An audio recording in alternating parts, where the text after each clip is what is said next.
Hello everyone, welcome back to my channel and welcome to our new video for today. For today's video, I will show you how to change your Wi-Fi password using one application. Because as you know, sometimes you are sharing our Wi-Fi password to our friends and relatives or visitors at home. So the more people using your Wi-Fi, the more it will become slower. That's why limit the user of your Wi-Fi, then it will become faster. Before I proceed, once again, I will ask you to subscribe my channel, then click the notification bell so that every time I have a new upload videos in my channel, you will be notified immediately.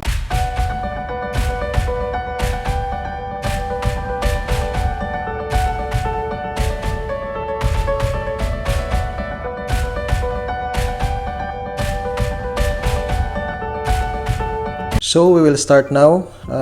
First of all, we have to go to our Play Store. Then we will search for router. This one, router setup page. Twiki router. This one. So we will install this application.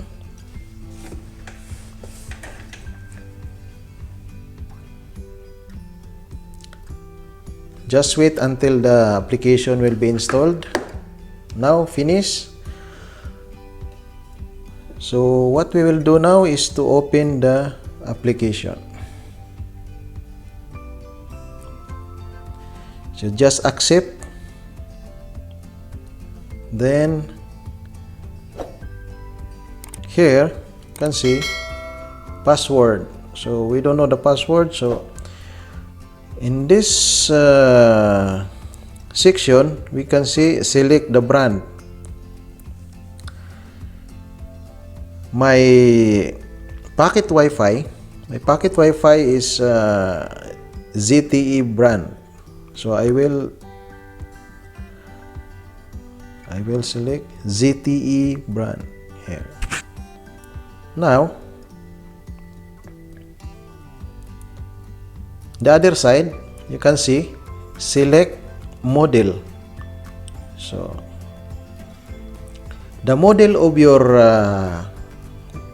router, or if you have a pocket Wi-Fi, the model will be found at the back of your modem, your Wi-Fi.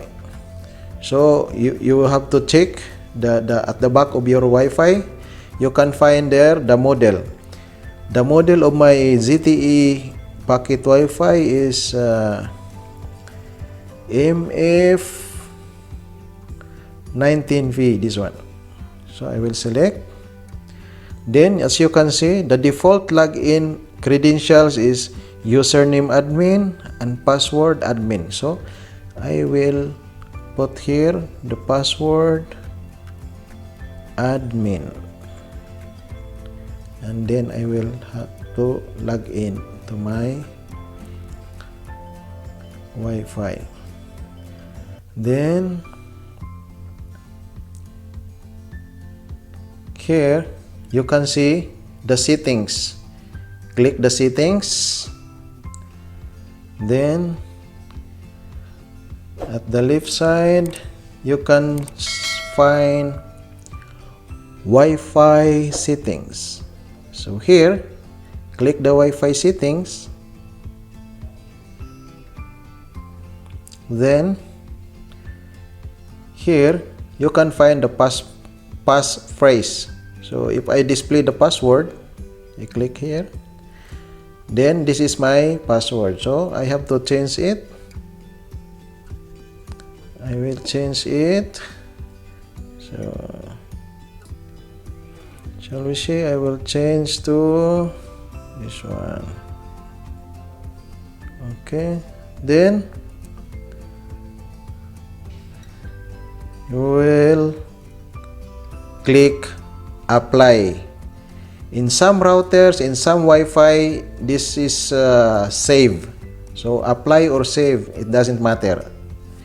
It will save your new password. So now I already apply here. Now I will already click apply. So the password of my Wi-Fi was already changed. So all the cell phone, mobile phone, that was the laptops or anything that already connected to my Wi-Fi before was already disconnected. So that's it for today, guys. Thank you for watching. Please like this video, share, put your comments, and please don't forget to subscribe to my channel. Thank you and God bless us all.